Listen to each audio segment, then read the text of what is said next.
Today we're going to be looking at the FlyInside B206.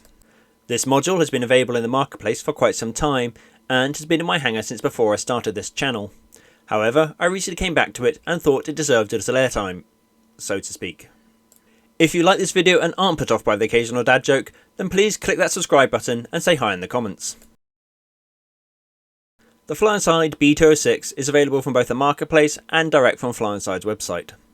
If you view it on the marketplace, you'll see it boasts some impressive features, and a few that stood out for me were: developed and tested by an experienced Tour 6 pilot/owner. If you can do it in a real Tour 6, you can do it here. 100% operational switches, levers, circuit breakers and gauges. And perhaps the boldest claim, the most realistic turbine helicopter experience in Microsoft Flight Simulator.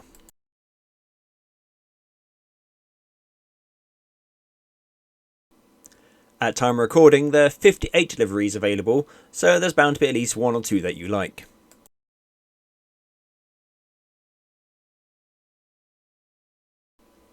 Today's flight will be departing from Meiringen, Switzerland.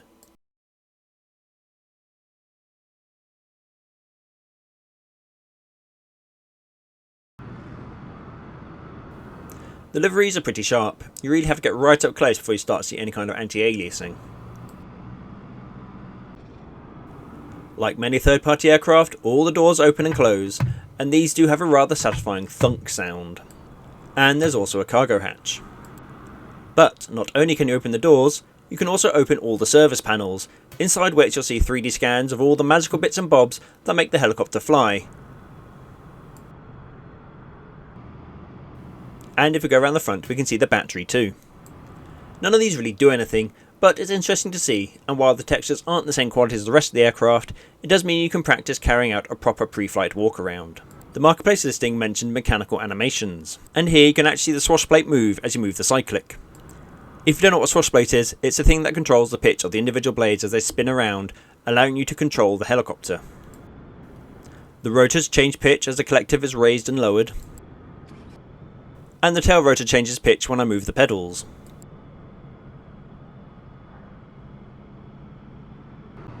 Now let's take a look inside. We'll start in the cabin where the passengers would sit. On the shelf at the back is a flight manual for the aircraft, which you would hope the pilot has already read. There's a medical magazine, presumably for the kind of fancy doctor that rides in the back of private helicopters. And a card about how to safely approach the helicopter, which should probably be given to the passenger before they get into the helicopter. But these are all some nice little details, and overall the cabin looks very clean. Likewise, everything in the cockpit is very crisp with some nice textures. If I had one criticism, it's that everything looks very clinical. It's like the helicopter is brand new and there's no signs of wear or tear. Maybe some scuff marks by the pedals or worn grip on the collective, some fading on the seat, just so it looks a bit more lived in and feels a little bit more real. Above our head we have the overhead panel and the breakers, which apparently all work, but we'll come to those in a bit. There's a Grimes light for lighting the overhead panel at night, and a couple of headsets which are definitely needed in this helicopter. And we have an optional co-pilot. However, she's a little lifeless and rather reminds me of those people who put mannequins in the passenger seat so they can drive in the carpool lane. So I think I'll leave her turned off.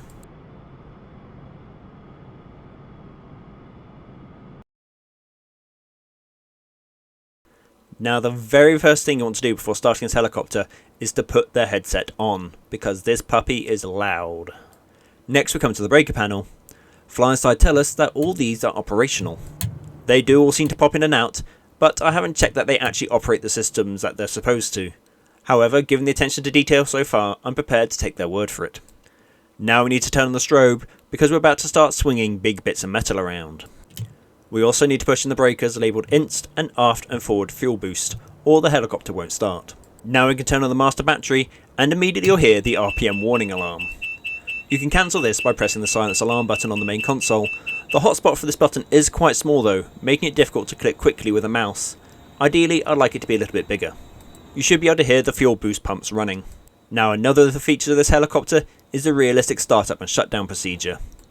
You need to get the timing of rolling the throttle in just right, or you'll get a dialog box pop up in your face telling you got it wrong. The throttle must be off before you try to start the engine. Once you press the engine starter, keep an eye on the gas producer. Wait until the gas producer reaches 15% before you roll the throttle to idle and start to introduce the fuel. For now, just roll it until the idle release pops up, then let it warm up for a bit.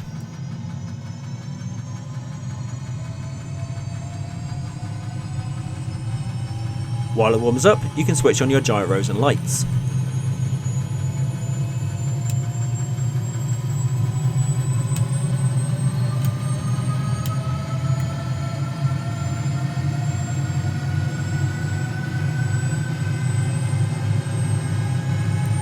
When the gas pressure reaches 58%, you can gently roll the throttle the rest of the way.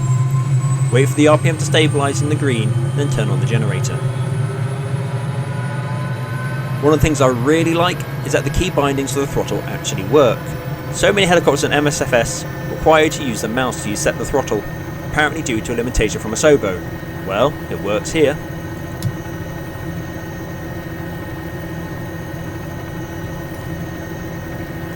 And we're ready to fly. Provided these geniuses will stop trying to walk through the rotors.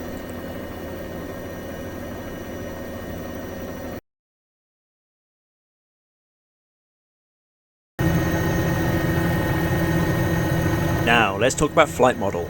Unlike most aircraft for MSFS, you can actually configure the flight model to your choosing by pressing the button here. There are 3 presets available: easy, medium and realistic, and you can fine tune these with the sliders if you feel that it's either not responding as you think it should, or if you're struggling with a particular aspect of the flight model. I actually think this is a really good feature. If you're not that experienced with flying helicopters, you'd probably find realistic quite frustrating. So you can start on easy until you get a bit more comfortable with it, and then gradually increase the difficulty up to realistic, making this helicopter accessible to pilots of all levels. Let's start on easy. Picking up into a hover is as simple as raising the collective gently and backing off a little when you're in a hover to hold it steady. There's very little input required from the pedals or the cyclic to keep it stable. Pedal turns are easy without having to adjust the collective to compensate for changes in the torque. And doing a hover taxi isn't too challenging either.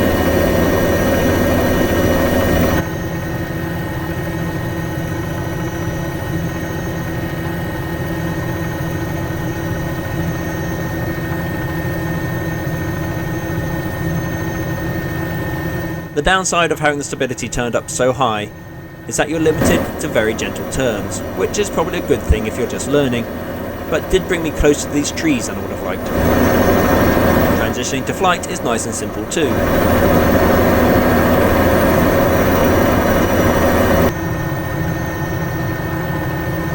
Here, when I'm doing this turn, I pretty much have the stick full right, which would normally result in all kinds of badness. This does mean that the newbie pilot is less likely to fall out of the sky, but could be a shock when they want to progress to the next level. Coming into land is nice and easy to control. Helicopter landings tend to be the thing that new pilots struggle with the most, and you do need to control the approach and touchdown to avoid crashing, but you don't need to be too concerned about things like vortex ring state, torque correction or ground effect. Right, let's turn up to medium.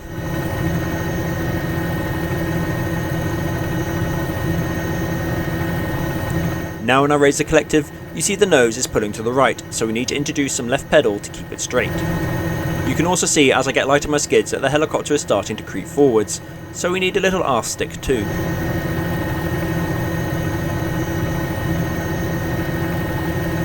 However, if you put too much aft stick in, while the skids are still on the ground, as soon as you lift up you run the risk of striking your tail.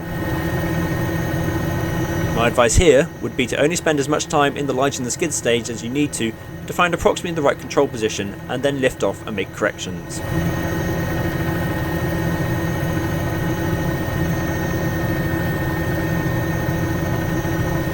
Transitioning to flight requires a bit more concentration to keep the helicopter stable. However, once you get going, everything settles down a bit.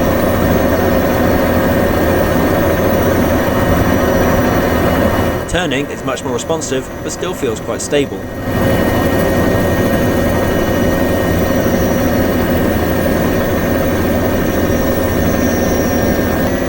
Landing requires a bit more control input to keep it stable, but isn't too demanding.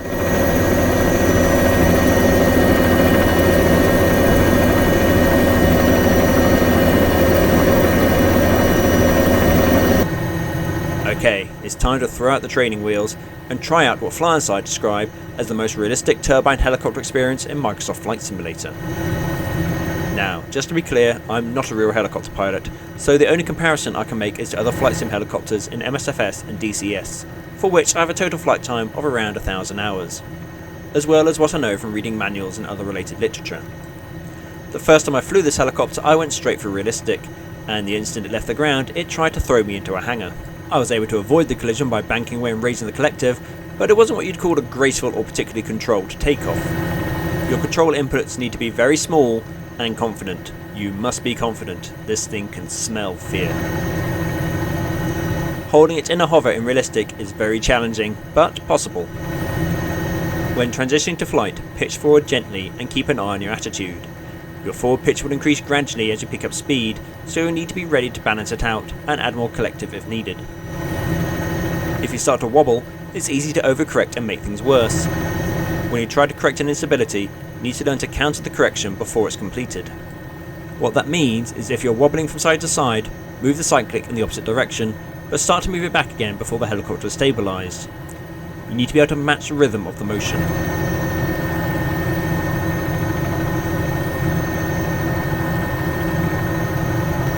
When it comes to making a turn, this is much more responsive, but takes a little getting used to do it smoothly and come out of the turn without wobbling.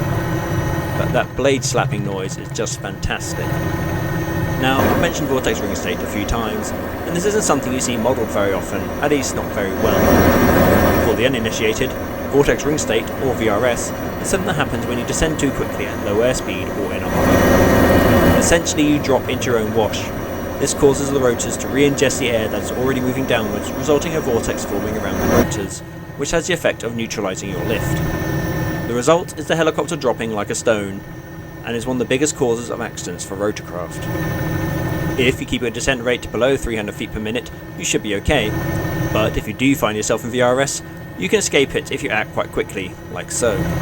Unfortunately, the replay is making my gauges read incorrectly. What I'm doing here is climbing to a decent altitude, then slowing almost to a hover and dropping the collective so I end up in VRS. Once in VRS, I simply need to pitch forward and raise the collective to gain airspeed and escape my own wash. However, if you're at low altitude, whether or not you can escape before you hit the ground is another matter.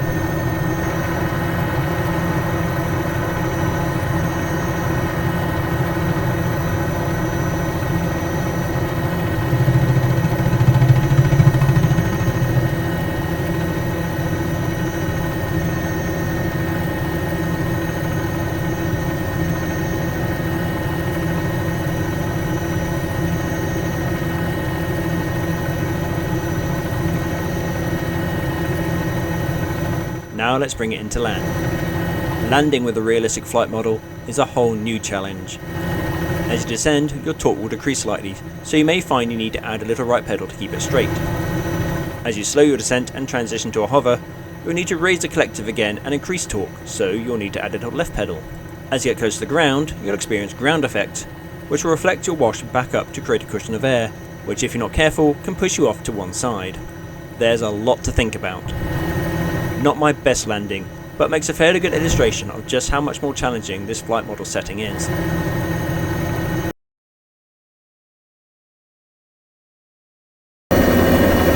Right, let's go exploring.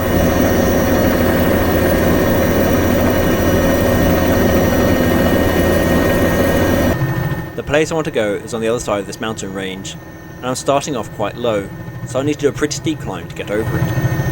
The problem is that climbing steeply uses a lot of power, which means you'll have high torque for a prolonged period of time, which can put strain on the engine. You need to keep an eye on your torque gauge, as well as oil pressure and oil temperature gauges. If the oil temperature and oil pressure warning lights come on, abort the climb. Those lights mean that if you keep doing what you're doing, your engine's going to fail. This I've learned from bitter experience, but if it's a mistake you're going to make, a simulator is the place to make it. Fortunately, I'm keeping everything within limits for this climb, so I'm going to make it to the top. But as I say, what goes up must come down, and that's another limit to be aware of. The max speed of this helicopter is 130 knots. If you exceed this, bad things can happen. If I dive to descend down this hill, I'm going to pick up a lot of speed.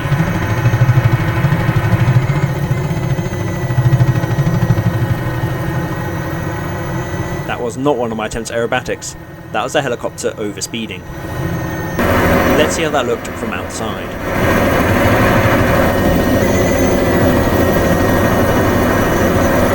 If you're lucky, you can correct it and carry on flying, but I've had it result in engine failure before now, resulting in having to perform an autorotation to the ground.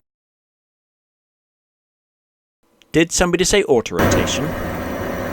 Regular viewers of this channel will probably know that autorotation is not my strongest skill, but I think it's getting better. The max airspeed to safely rotate this helicopter is 100 knots, so keep your speed below the blue line. You don't want to go too slow though, or you won't get any lift from the rotors. I find it best to keep my speed around 60 knots. I've just turned the throttle all the way down to simulate an engine failure. The trick here is to maintain your RPM by reducing the collective and control your airspeed with pitch using the cyclic. When you're about 75 feet off the ground, begin your flare to slow your descent. This will impact your RPM, so don't do it too early. Start to pitch back to reduce airspeed, then raise the collective a bit just before touchdown to cushion your landing. Ideally it should be a bit more gentle than that, but once you're on the ground, reduce the collective to 0. While it was an impressive skid, the helicopter is in one piece, and I can turn the throttle back up and keep on flying. So let's find somewhere better to park it.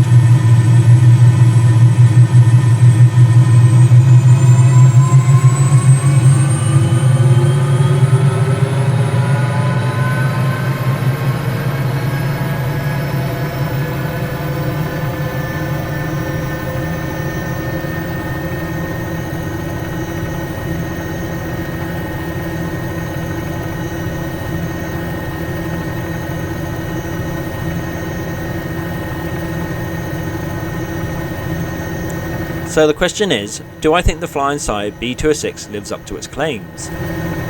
As I said at the start, I'm not a real helicopter pilot, but the closest comparison I can think of is the UH-1H Huey from DCS, which is a helicopter I learnt to fly on, and is considered to be one of the best helicopter flight models available. In my opinion, this is probably the best helicopter flight model I've flown in MSFS. And if you don't think the flight model is quite right, you have the option to adjust it.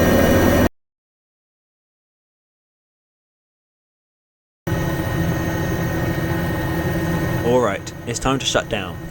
Start by rolling the throttle to idle. Don't press the idle release button just yet.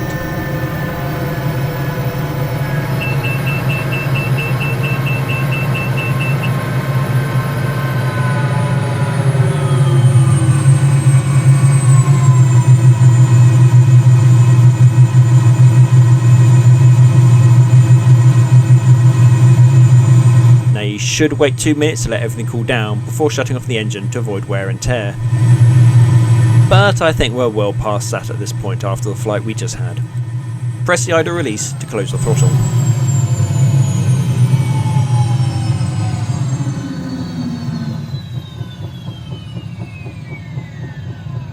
The rotors will slow down quite quickly. When the rotor RPM is around 35%, you can apply the rotor brake.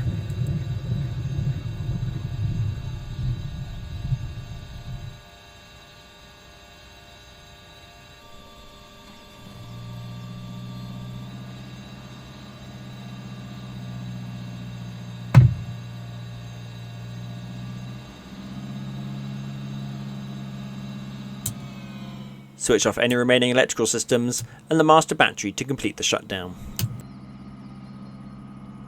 This has been a longer video than normal. If you stuck through it all the way, then you should definitely be hitting the subscribe button. If you skipped around, you can still subscribe anyway, it'll be our little secret. Thanks for watching, and if you've flown this helicopter previously, or you decide to give it a go, let me know how you get on in the comments. If you're a real life 206 pilot and you've flown this helicopter, then please let us know how it measures up in the comments as well. Till next time, fly safe.